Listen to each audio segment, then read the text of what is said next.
Yeah. But I don't know, it's just, I guess, old habit.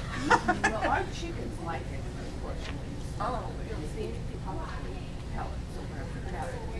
What was that? Iron chunks.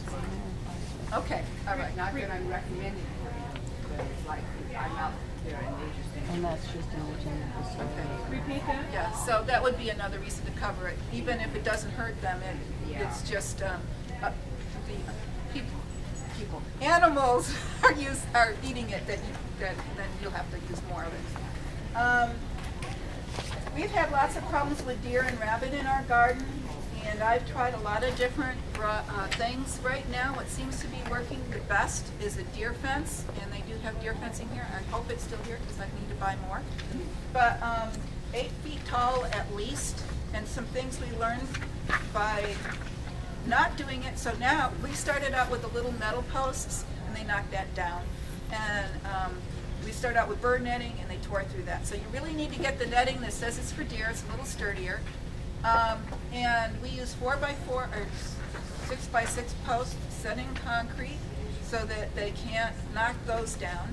And we put a rope across the top of the fence to attach the deer fence to give it more body and more strength. And then my husband, who's also a fisherman, has little sinkers that he attaches to the bottom to keep it, because the deer fencing is so flexible. So you've got something firm at the top to keep it at its top level. You've got something at the bottom that's going to kind of weight it down and keep it from, yes, they could probably still crawl under, but if we attach it at the bottom of the post and the top of the post.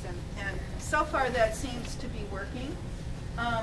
Some repellents, I've also tried the Irish soap in the branches, and they have a product, Liquid Fence, I think, that I used here before. It's stinky the day you spray it, but after that you can't smell it, but the animals can. The Liquid Fence works on rabbits as well as deer. I've been told that male urine works, so want to go and do your business out in the orchard or around your garden. Blood that might also. help. I can't testify to that from personal experience, however. We do have problems with voles, and they'll leave little trails in the fields.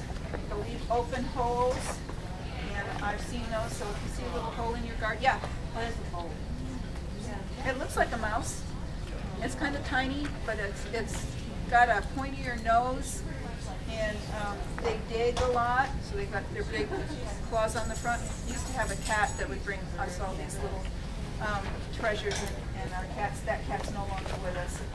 And so I went to the extension agent at the office in Everett, and I explained what was going, and he said I had a particular variety of vole, and it's changing all the time about, okay, I have this vole, what do I do about it?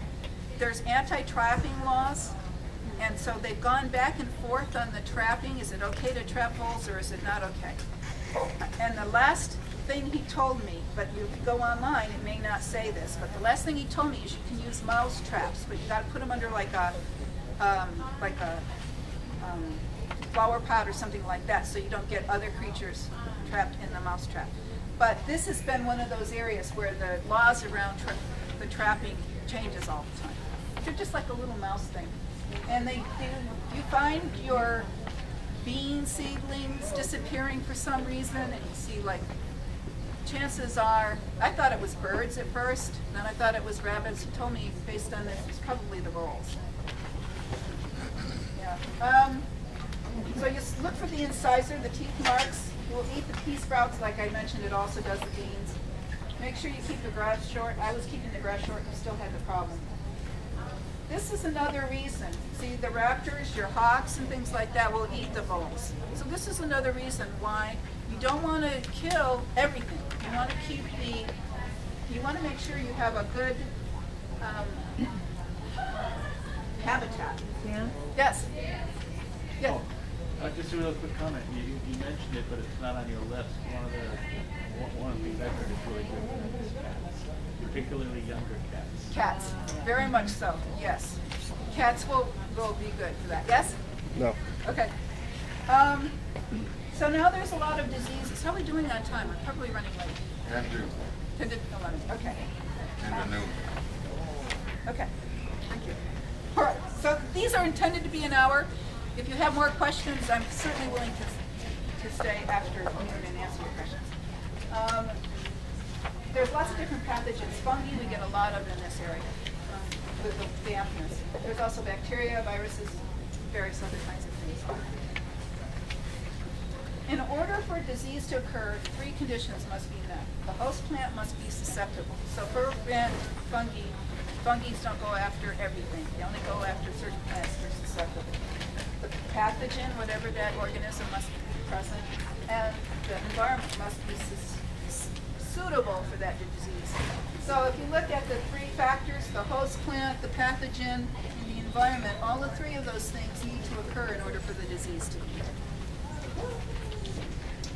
Potato scab is tuber with porky scabs on the skin surface.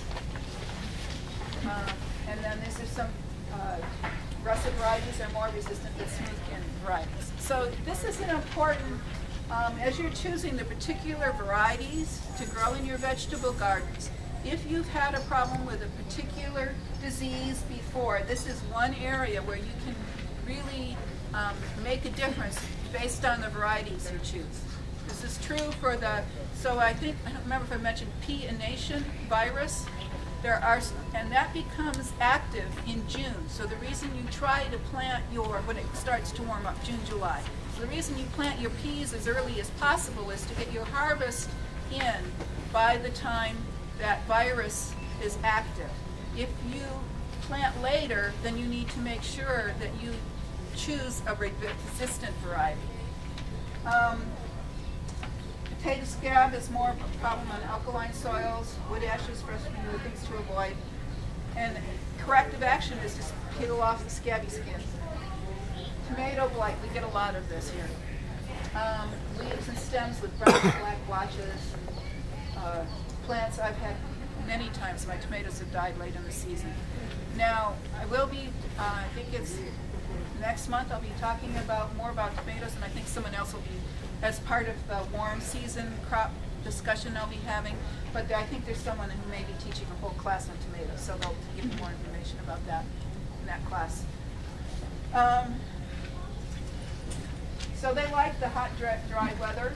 So one of the things I do, I avoid the overhead watering, and I've got a whole system in that.